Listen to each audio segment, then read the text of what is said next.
Hey guys, Mike here from Lunch Money Comics. It's a beautiful late fall day, and I have time to hit some indoor flea markets, starting with this one. Let's see if we can find some cool stuff.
All right, didn't have much luck there. Definitely found some comic books, nothing really worth picking up.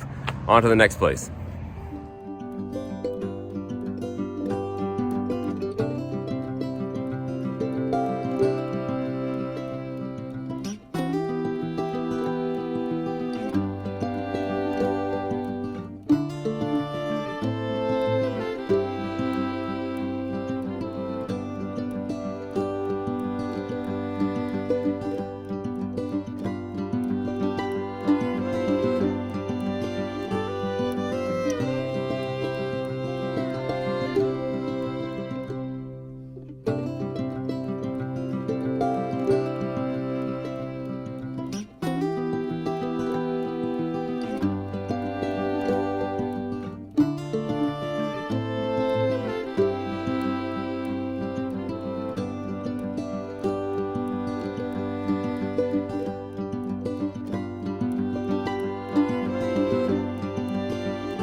All right, I got a couple of non-comic book related things, sort of, but there's one more antique place right down the street. Let's go check it out.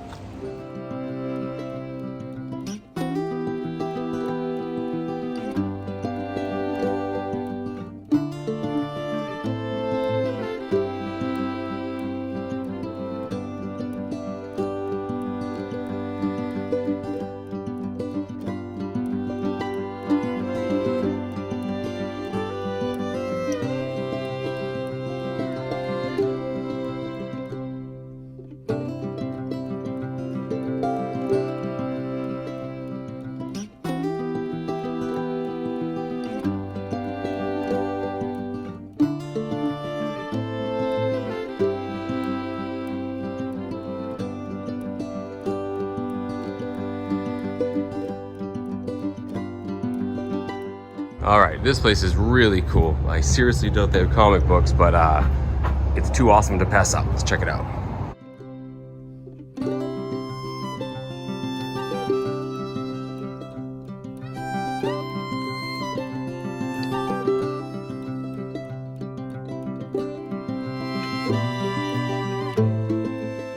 Hey, no way. They do have comic books.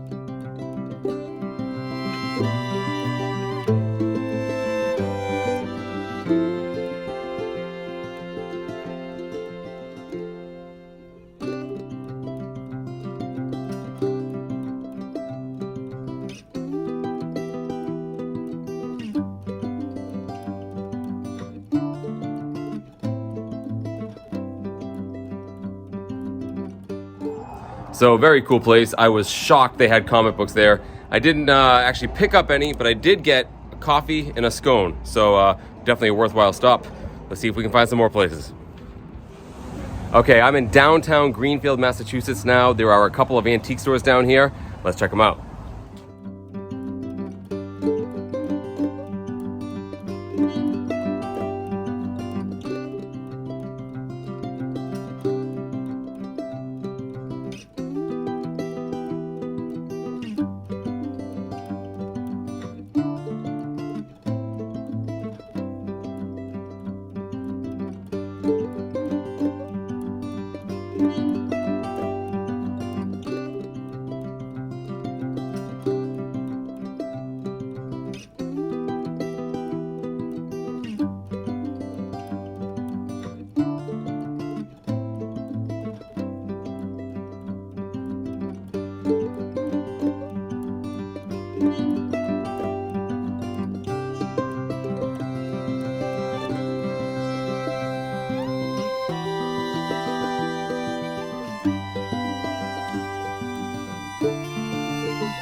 So I've had a really fun morning so far, but not much luck in the comic book department, which is why I am stopping here, a place that I know has a lot of awesome comic books. Let's start digging.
All right, that was definitely a worthwhile stop. I got a pretty good stack of comic books at a great price. Let's go home. I'll show you everything I got this morning.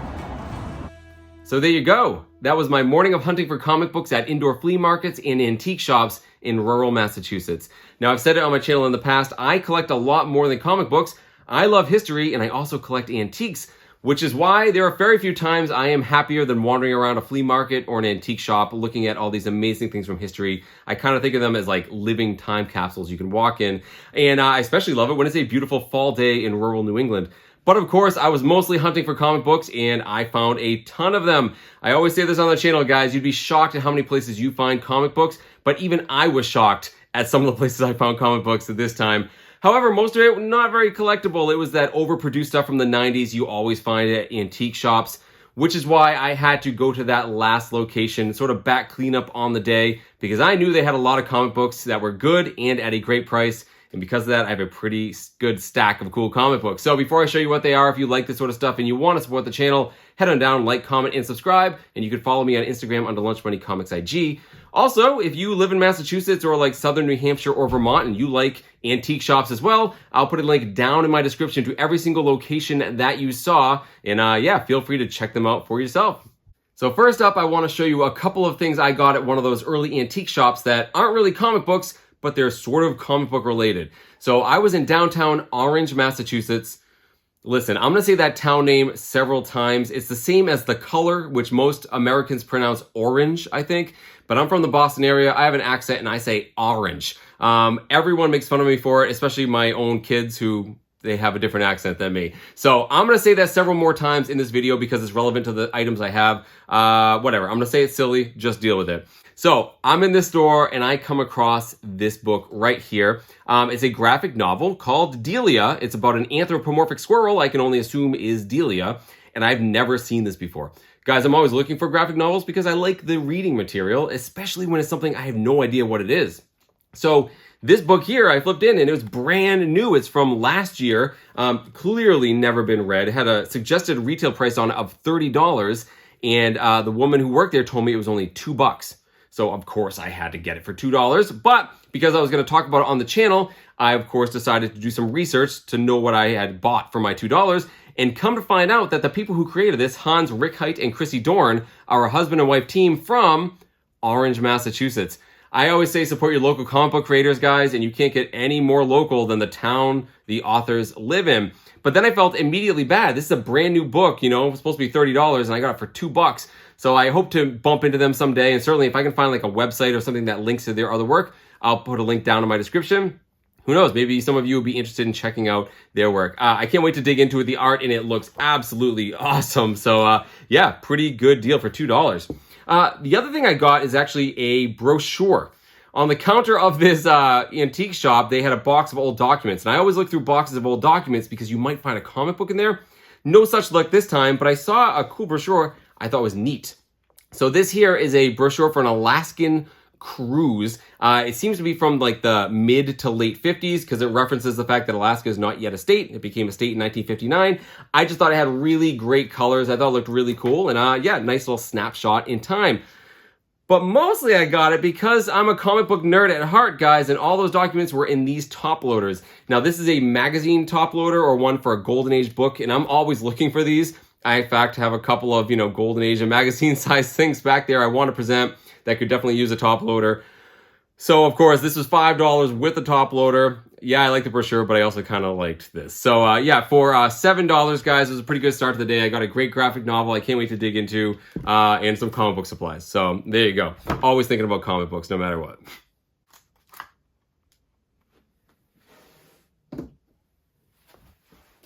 See how much better that looks? So the last location I went to was called Whitney Hill Antiques in downtown Greenfield, Massachusetts. And like I said in the footage, I wanted to go there because I knew there were comic books at a great price. Because I know the person who owns that booth. His name is Josh, and he's from Sasquatch Comics. He's from Southern Vermont, and he's always getting in new stuff. And I had heard recently that he got in some new stuff to put in that booth. So of course I had pretty much been skunked the whole day up to that point. I had to sort of bring it home with some good comic books I knew were a sure thing. So listen, I cut a lot of that footage from this video, not just of the comic books that you saw, but of all the other places, in the interest of time. So I'm gonna go through a lot of these quick because there's a couple I want to talk a little bit more about. So first up, we have Sergeant Fury and his Howling Commandos number 44 from 1967. I got this because I have a friend who's finishing the run. That's pretty much it. Next up, we have Daredevil number 180, part of the Frank Miller, Klaus Janson run. That's very highly acclaimed. I think I already have this comic, but it has a great cover. Next up, we have the Incredible Hulk number 389. I got this because it has Man-Thing on the front. Man-Thing versus Hulk, very cool. Had to pick it up.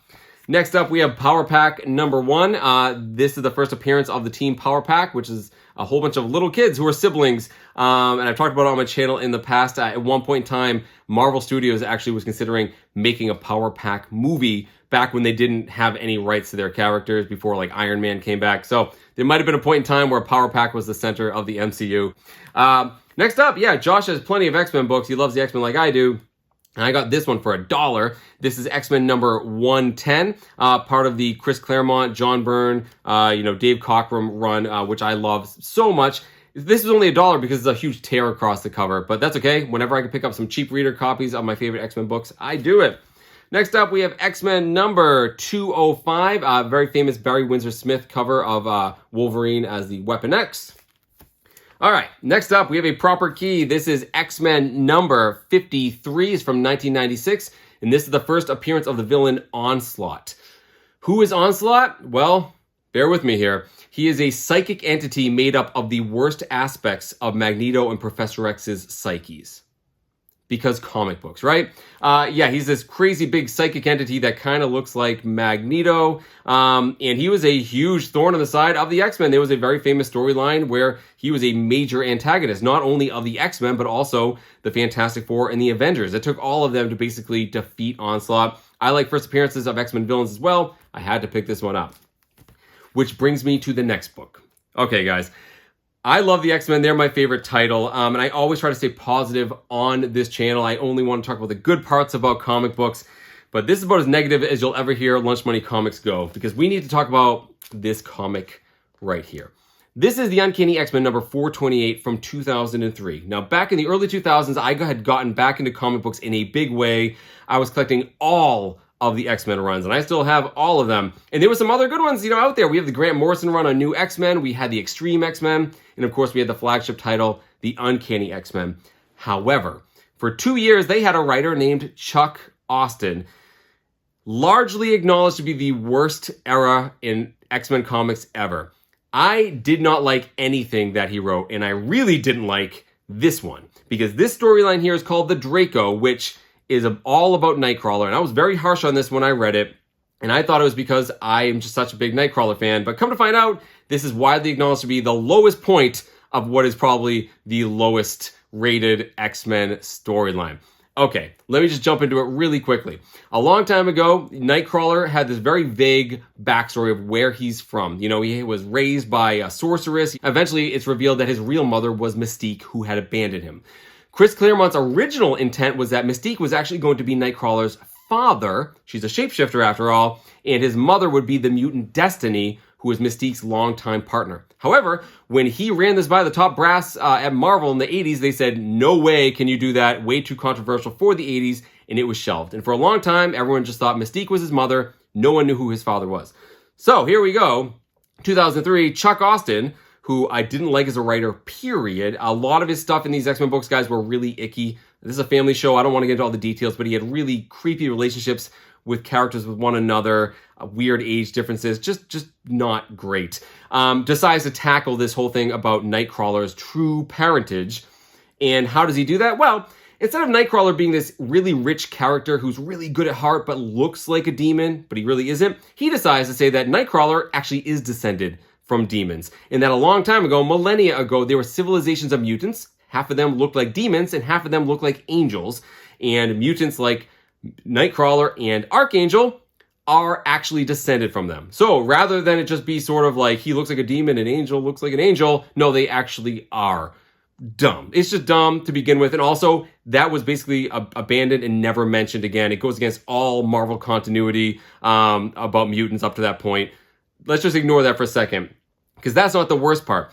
We're introduced to his father, who is Azazel. Azazel is I guess a mutant, but he's more like a demon. He looks just like Nightcrawler, except he's red. As a matter of fact, if any one of you watched X-Men First Class, in that movie, Azazel is one of the members of the Hellfire Club, and I guess he was pretty cool in that movie.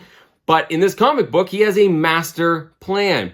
What is it? Well, Azazel is trapped in his Brimstone dimension, the dimension all these teleporters travel through. So his master plan is, for a long time, centuries, he's been going to Earth to impregnate women, a lot of times against their will. Again, very creepy, icky stuff by Chuck Austen, to make teleporting mutants children. Why? Because he wants to gather them all to him to help him leave his Brimstone dimension to go back to Earth. Let me say that again. He goes to Earth to make babies to help him get to Earth. It doesn't make any sense. If you think about it for more than 2 seconds, your head will explode. But that's the least of it, because the more you read the storyline, how nonsensical it is. Things happen in this that just are immediately forgotten. Nightcrawler gets his hand cut off at one point. You're like, wow, that's going to last a while. What a huge character change. In the very next issue, he has both hands again. Why? Don't know. They don't explain it. It doesn't make any sense. It's terrible. It completely undermines his character, undermines Angel's character, gets rid of any idea that Chris Claremont had. And I knew this was a bad storyline when I read it. Not just because I'm a Nightcrawler fan. I knew it was bad when I realized, like, they're gonna retcon it. If you're reading a comic book, guys, and you're like, yeah, they're gonna retcon this, you know it's bad. And sure enough, here we are 20 years later, and we have a new comic series out called The Uncanny Spider-Man, which stars Kurt Wagner, Nightcrawler, as a new Spider-Man. And it's been promised that in this storyline, you are gonna find out the real truth of Nightcrawler's parentage. It's an ongoing series. I'm not going to tell you anything about it. I've been reading it. It's excellent. They're doing some very different things with Nightcrawler, mostly because this run and this storyline is so universally reviled. So I bought this for $1 just to tell you guys that, just to be negative and warn you guys about how bad this is. I got it for $1. I think I paid too much. You've been warned, and that's about as negative I hope you guys ever hear me go on Lunch Money Comics. So let's end on a good note. One of my New Year's resolutions was to get more DC comics and read more. And I saw this book, which is one of the nicer ones that Josh had. He had it for a great price. It's been in the news lately. Certainly the character has been, and I had to get it. And it's this. This is Infinite Crisis number 5. It's from 2006, and this is the first appearance of the Jaime Reyes version of Blue Beetle. Jaime Reyes was as a Mexican-American kid, a young man, who was first premiered actually in issue number 3. This is the first time you see him in his armor. Basically, they said the Blue Beetle armor is an alien device. And it's very different from all the history you heard from all the other Blue Beetles going way back to Charlton Comics and things like that. Yeah, and he was a very well-received character. And of course, most people know of him now because he was in the Blue Beetle movie this year. It stars that character. And I had not watched that. I know nothing about Blue Beetle. So when I heard it was on HBO, I saw this book. I got it for $20. I think it's a great deal. And then I watched it last night because all that footage you saw was actually yesterday. I watched Blue Beetle last night. Yeah, I thought it was pretty good. You know, I know it didn't do great financially, but I thought the kid who plays him is pretty good. Evidently, he's going to be continuing in James Gunn's DCU. So, had to pick up one sort of bigger key, guys. I got this one here for $20. And all told, I got all of these for $40, which I think is a fantastic price. So that's it, guys. I hope you enjoyed my little excursion going to indoor flea markets and antique shops. Head on down in the comments. Let me know what you think of all the footage you saw. Let me know what you think of these comic book pickups. Let me know which one you like the best, and let me know what you think of the prices that I got. That's it, guys. In the meantime, keep hunting for comic books in strange and unusual places as well. Thank you all so very much for watching, and I'll see you next time.